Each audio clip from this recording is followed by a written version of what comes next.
Eu chamo agora o senhor advogado Dr. Rafael Freire.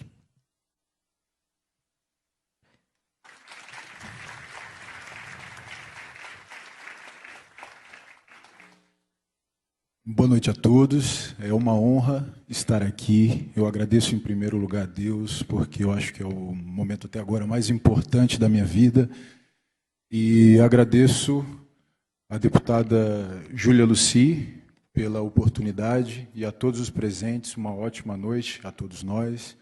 E o meu tempo inicialmente era de 15 minutos e eu vou ter que ser mais rápido, então vou abrir mão do meu slide e vou tentar ser o mais breve possível, porque eu acho que eu tenho a resposta que todos fizeram sobre quem é que vai se responsabilizar pelas vítimas da vacina experimental. Mas antes de falar sobre isso, eu quero me apresentar. Meu nome é Rafael Lima Freire, sou advogado e também sou servidor público.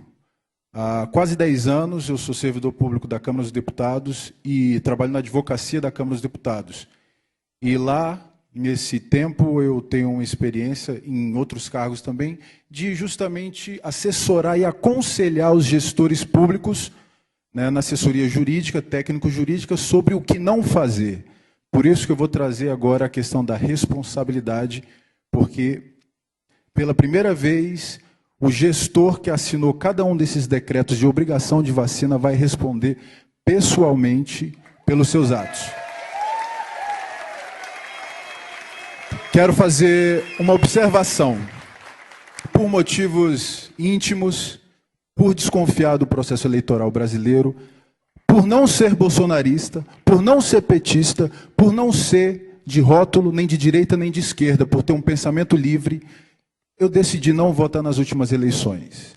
E o que eu quero dizer é o seguinte, eu não tenho interesse político, isso não é uma questão política, como a mídia tem feito, como o Facebook tem feito, o Instagram, como as pessoas todas, e me desculpem meus amigos do MBL, perdoem-os, eles não sabem o que fazem. Mas eu gosto muito porque eu os conheço pessoalmente e eles têm a melhor das intenções, e eu os conheço e eles são pessoas boas. E o que eu quero dizer é o seguinte, não sabem o que fazem, não sabem o que fazem.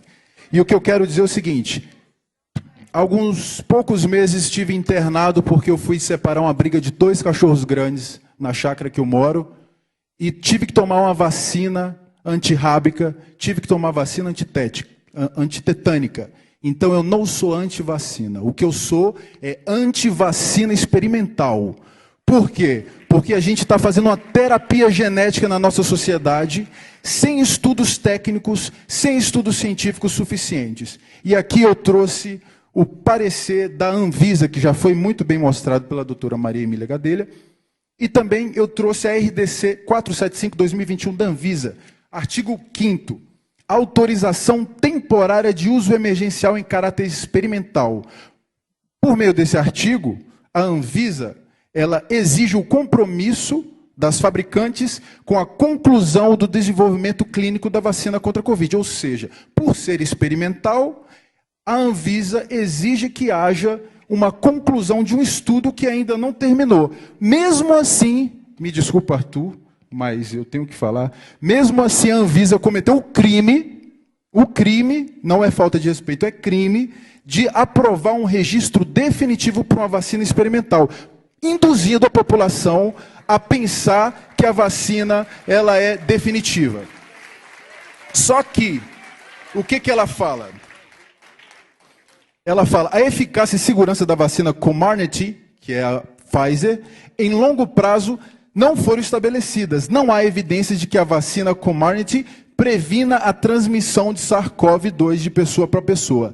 Há incerteza sobre a eficácia da vacina contra novas variantes do coronavírus. A fim de confirmar a eficácia e a segurança da Comirnaty, apresente até janeiro de 2024 o relatório de estudo clínico final. Mas se for esperar até 2024 e seguindo as estatísticas apresentadas pelo Dr. Nasser, quem estará vivo? Quem é que está acompanhando esses casos? Ninguém está acompanhando esses casos. Então vamos lá. Vamos dizer o que o STF fala sobre o assunto, porque a questão aqui é que os gestores do nosso país estão sendo muito mal assessorados. Se eles tivessem assessoria jurídica competente, eles não estariam decretando vacinação compulsória. Quem quiser, toma quem quiser essa vacina experimental, mas não obrigue as pessoas a tomar uma vacina experimental. Vamos lá. Artigo 15 do Código Civil. Ninguém poderá ser constrangido a submeter-se com risco de vida a tratamento médico ou a intervenção cirúrgica.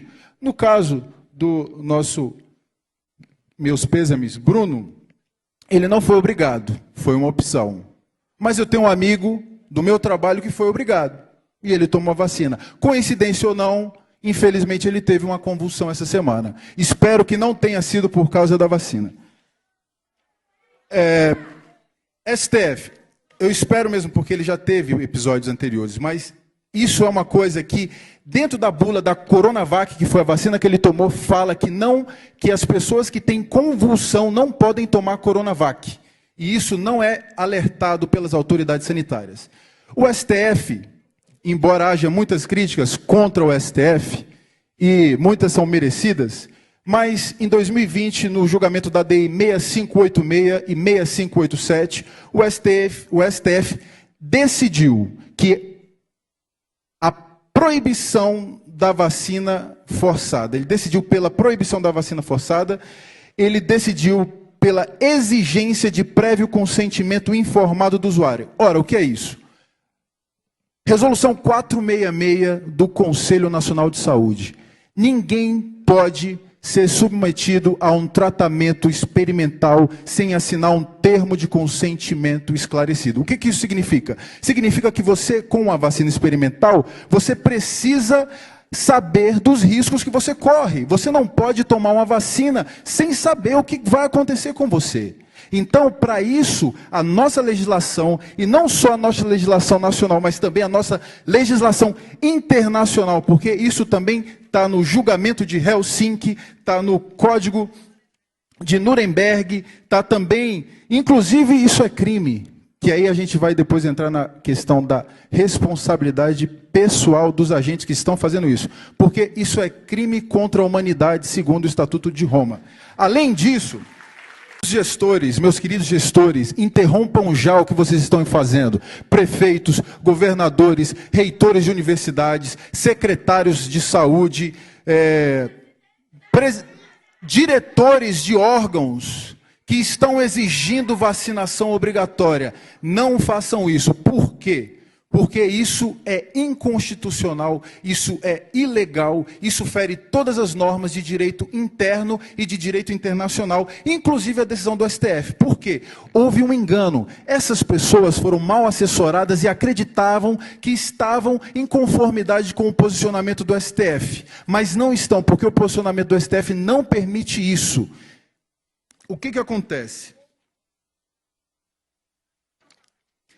Erro grosseiro do agente público. Segundo o artigo 28 da Lei de Introdução às Normas do Direito Brasileiro, o agente público responderá pessoalmente por suas decisões ou opiniões técnicas em caso de erro grosseiro ou dolo. Na caracterização de erro grosseiro, segundo decisão nova do Supremo de 2020, para a pandemia, leva-se em consideração pelas autoridades: 1. Estándares, normas e critérios científicos e técnicos, tal como estabelecido por organizações e entidades internacional e nacionalmente conhecidas.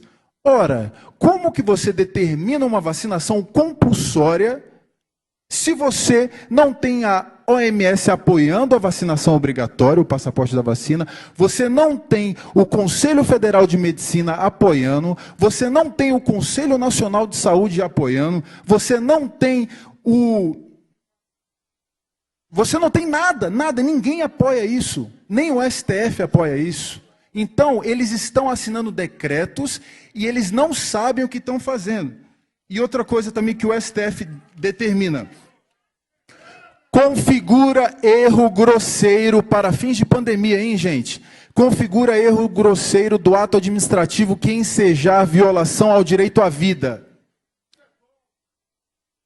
à saúde, ao meio ambiente equilibrado ou impactos adversos à economia. o Brasil está sendo prejudicado economicamente por causa também desses passaportes. Então, é um erro grosseiro em vários aspectos, E o que acontece? Esse erro grosseiro gera a corresponsabilização da pessoa que está cometendo. Só que, segundo a lei de introdução às normas do direito brasileiro, esse erro grosseiro gera a responsabilização pessoal do agente. O que isso significa em termos práticos? Em termos práticos, isso significa que em vez de você processar o Estado de São Paulo pela morte do seu filho, você pode processar o Dória. Por quê?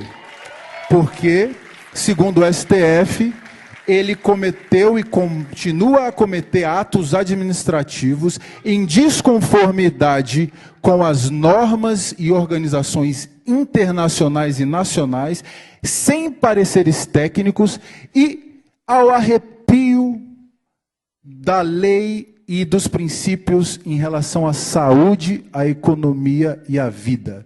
Então, nesse caso, agentes públicos que estão cometendo essa ilegalidade, comecem a preparar os bolsos, porque as indenizações não vão sair dos cofres públicos, porque os cofres públicos não têm culpa disso. Vai sair de cada um que cometeu o erro grosseiro.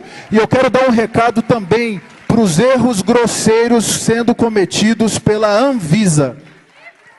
Cada pessoa que assinou cada nota técnica vai ser responsabilizada pessoalmente com o seu CPF. Então prepare todos os bens para responder às vítimas eventuais das vacinas, que não são mais tão eventuais, porque já são muitas vítimas. Então, assim, quem quiser tomar vacina, eu respeito, tome a vacina, é um experimento, mas exija um acompanhamento do protocolo científico, pelo menos até 2023, 2024, quando conclui os estudos. Não faça isso, porque todo mundo vai.